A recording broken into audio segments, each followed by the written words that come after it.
book, and he's going to tell us about it. Okay, wonderful. Well, why don't we take a look at the interview? Let's do that. Okay, I'm excited to be here with you, Steve. You're a Fairmont native. You went on to a career as a high-tech CEO, venture capitalist. I don't know what any of that means. But anyway, you're also an author, and we'll talk about that in a little bit. But just in visiting with you, I found the experiences you shared about growing up in Fairmont were unique, interesting, and somewhat funny at times. So, tell us about some of those. Oh my goodness, where do I start? Where do I start? All right, since it's a somewhat of a political season, yeah. How about if we start where I had my first experience as a political operative here in Fairmont.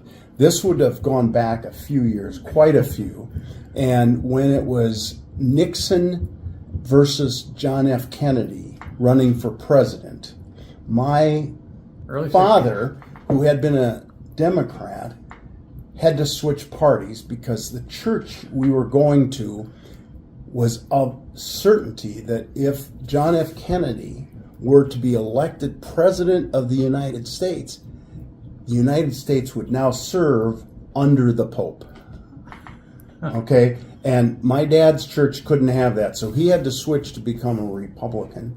And so he dragged my brother and I think I was 8 years old. My brother was maybe 6, maybe 9, 7, somewhere in there, to Lincoln High School over by George Lake there. And they had a meeting where, a room not unlike this, sure. But it was the first grade kindergarten, I think.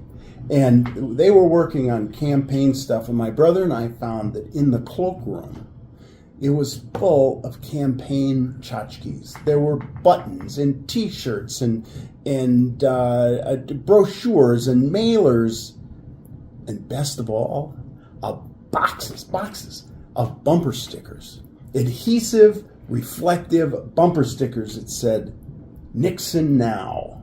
So we were looking at those like, little boy, we're in heaven, right?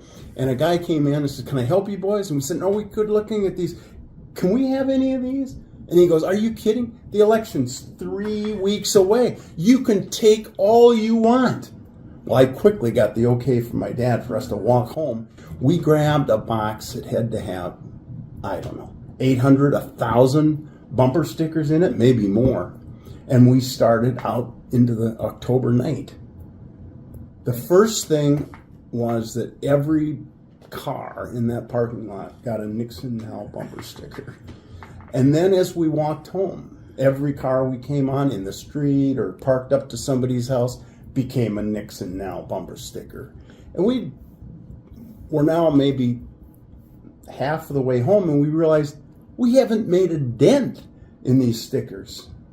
So in addition to cars, the street signs where it said Lucia and Anna Street, now those both sides had said Nixon Now. Right. And then as we made the turn, we realized, you know what? Mailboxes should have Nixon Now on them. So all the mailboxes got covered with these highly reflective stickers. Sounds like you were getting into kind of a sticky situation. Yes, exactly. We went by a big sign. A builder had put up lots for sale, lakeside lots. Sure. Covered in Nixon stickers. We made it home. My dad comes home, and can you imagine? Think for a minute. My father driving home from Lincoln grade school through this parade of reflective stickers on his headlights all the way home going, oh my God. A lot of reminders. And he said, "Did you ask people?" And of course we said, no. He says, "Tomorrow you've got to go and take all of those down." Well, I don't know, but those stickers, they don't come off. Not like today. We didn't get the one off my dad's car. So they stayed up for months. And my brother points out they also were good. They fixed bicycle seats. You could use those stickers to fix a lot of things. So we had Nixon Now stickers on everything for years. Flat tires, probably. Flat tires, yeah, it did work there. Sure. Well, that's humorous and interesting. And you're still alive. So. I'm still alive, yeah.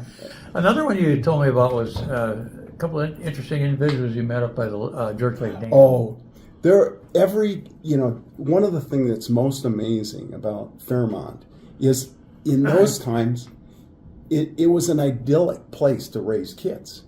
And you know what? It still is. I drove around. What a wonderful place to raise children. It is just amazing. It's like their playground. Well, we used to play down by the George Lake Dam, and there was two guys there that had built, how do we call, I guess you'd call them shacks. Sure.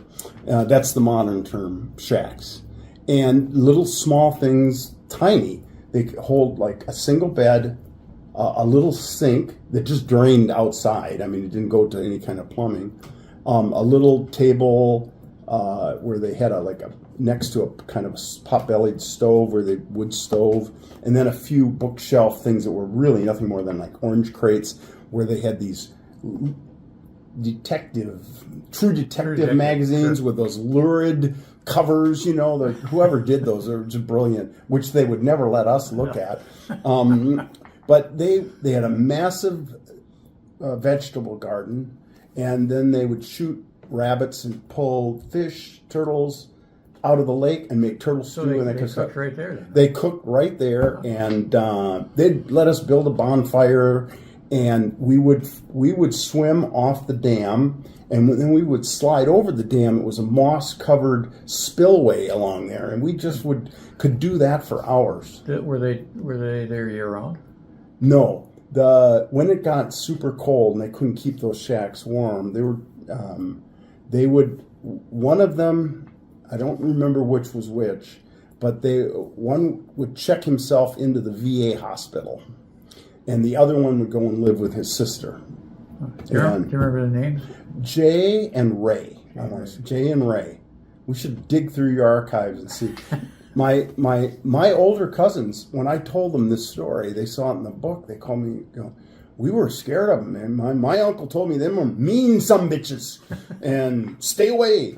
And we found these guys just absolutely a delight, and don't know what happened to them. Huh.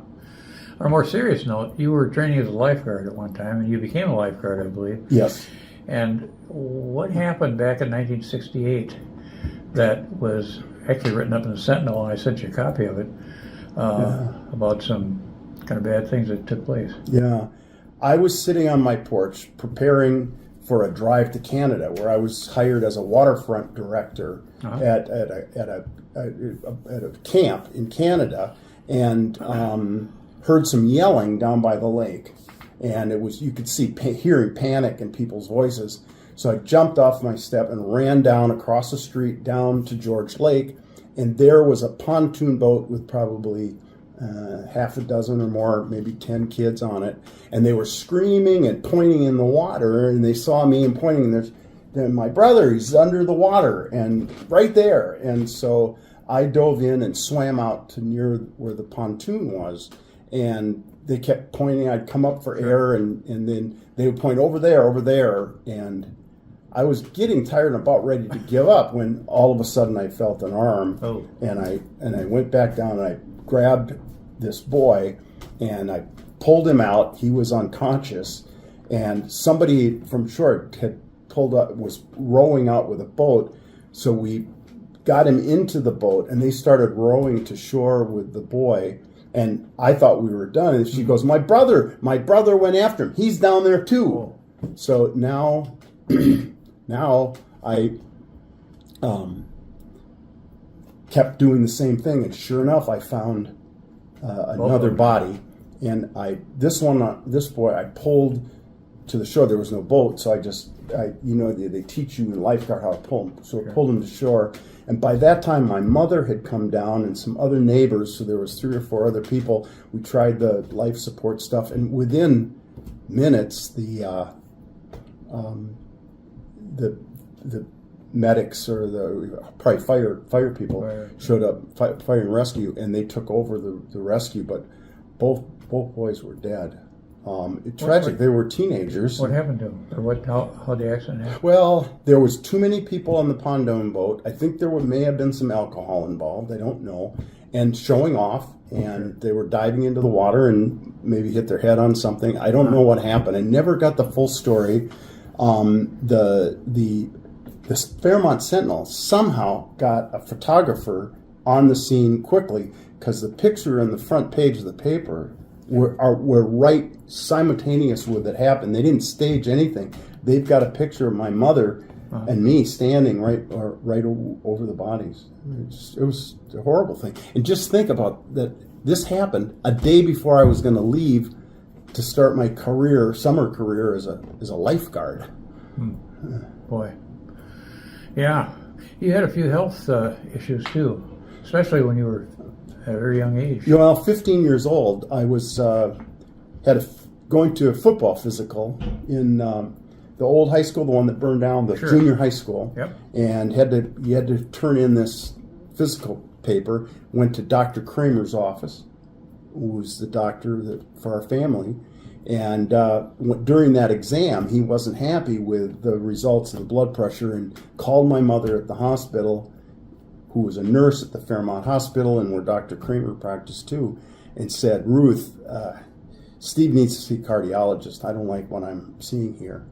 And within a day or two, I knew something was up, because this is the first time I'd ever gone. I'd seen Dr. Kramer by myself, right? Sure. Just stop in. But now she's there. My dad's there. And he's poking. You're getting nervous. Yeah, I'm getting nervous. And pretty soon he said, this boy's got a coarctation in the aorta, Ruth, and you need to have that operated on. And that's the University of Minnesota Heart Hospital. And with a matter of weeks, I think they had me, well, no, it would have been months.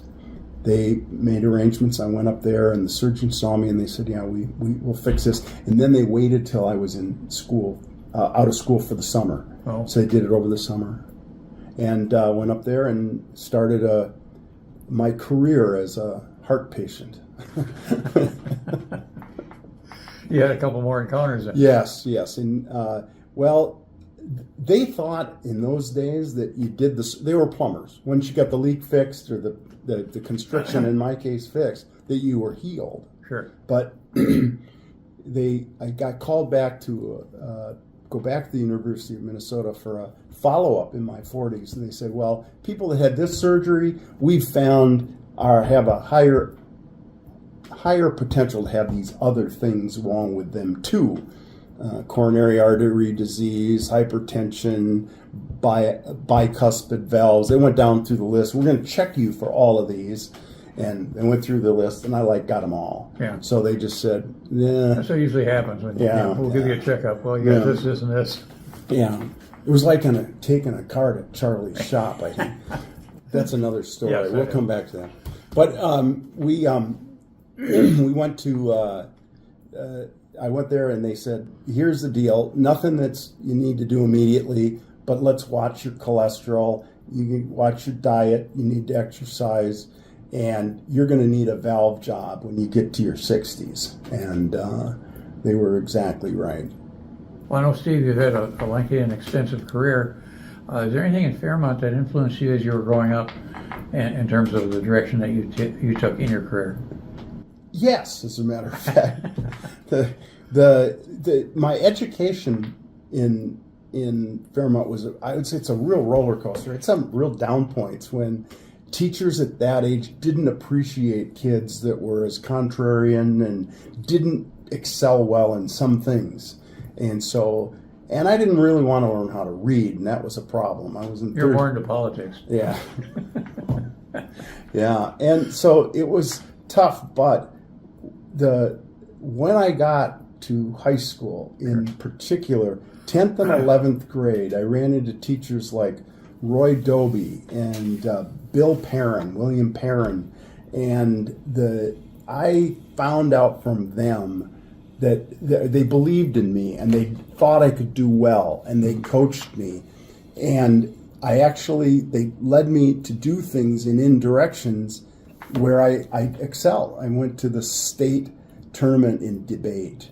I won the non-original oratory competition for the state of Minnesota from Fairmont. Wow. And this really changed. And so when my family moved on me out of the blue to Rochester in between my junior and senior year, and I find out my senior year in a town I'd never been in a school I'd never seen before, looking at kids I'd never seen in my life as a senior in high school, that there were advantages. They didn't know I was a screw up.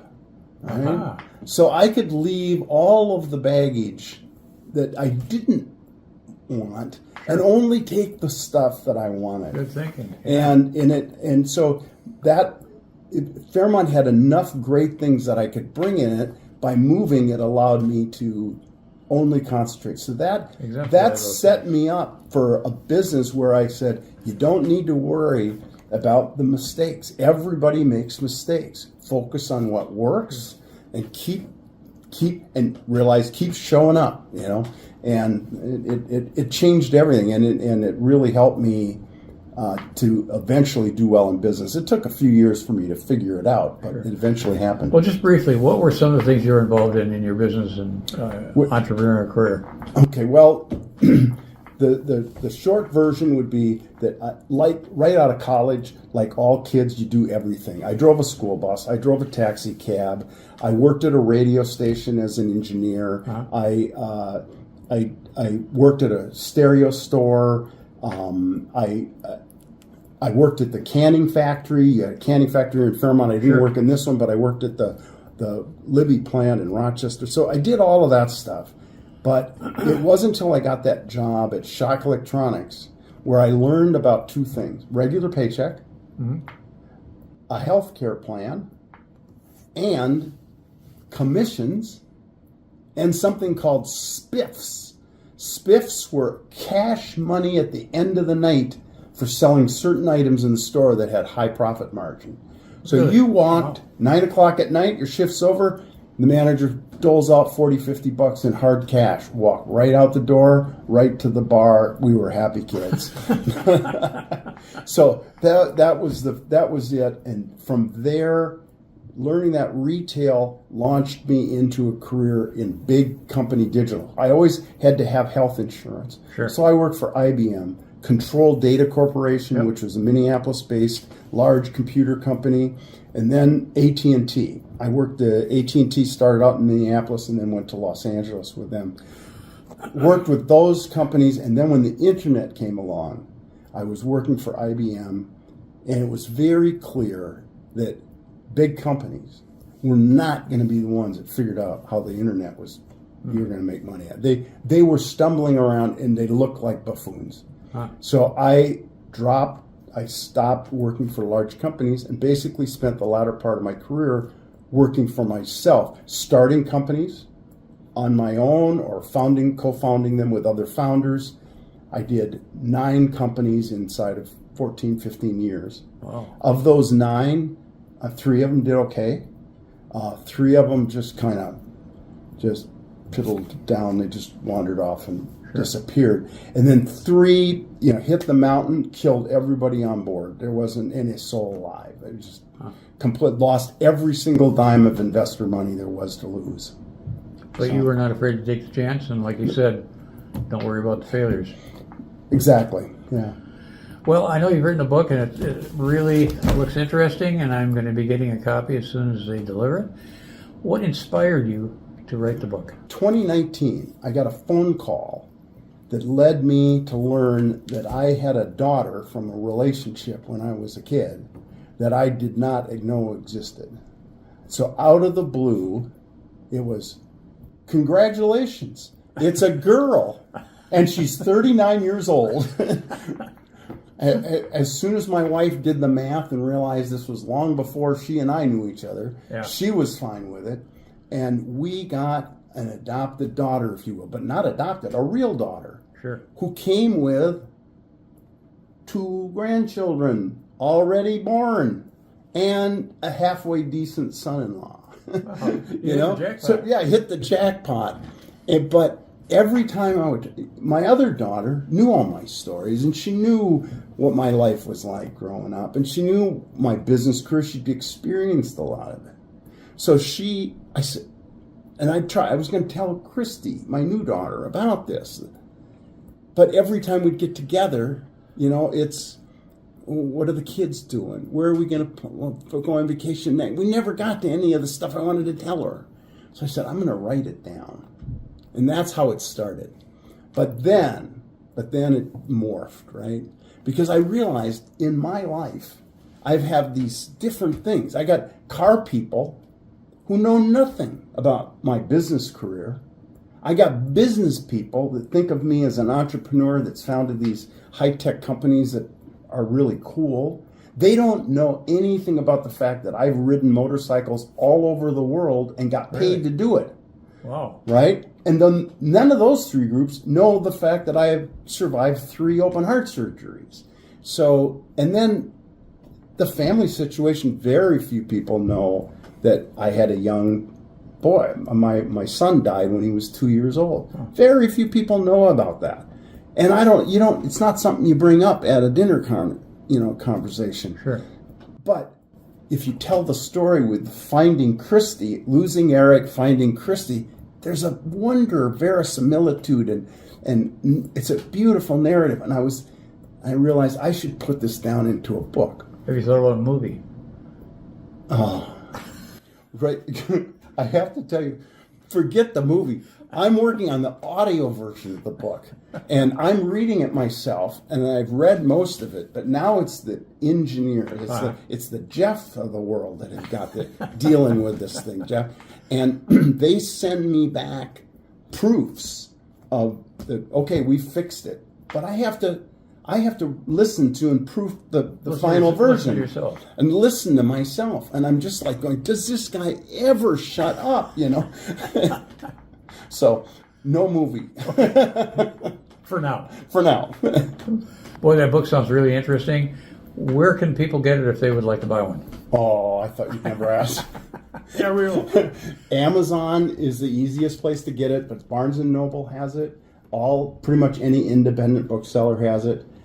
It's been selling well. It kind of falls up and down. Sure. And it's opportunities like this that tend to spur the sale. So I really appreciate not only you having me today to talk about this, I really appreciate that.